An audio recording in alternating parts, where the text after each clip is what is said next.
Mbola nofinofy ho an'ny Madagasikara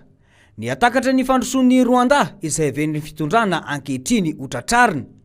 raha ny politika izay apetrany eto amin'ny firenena. Nisy fanapahan-kevitra matotra noraisina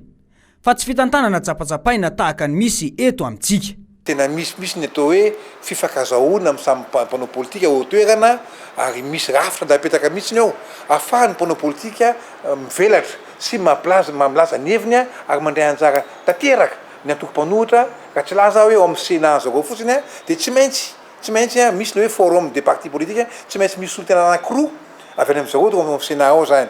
ary faharoa hoe nitoen'ny anjara toerana vehivavy ho hitanareo ao fa tsy izay fotsiny fa rehefa jerena lalana ny lalam-panorena zareo dia hitantsika hoe misy le hoe tena vrai équilibre de pouvoir. Raha filoham-pirenena zao amin'ny antoko anankiray ny antenimieram-pirenena sy antenimieran-dolona dia tsy maintsy amin'ny antoko hafa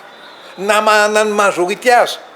ny le filoha amin'ny filoham-pirenena amin'ny toerana dia zay dia efa isiny hoe mandray anjara mavitrika fampandrosoana daholo ny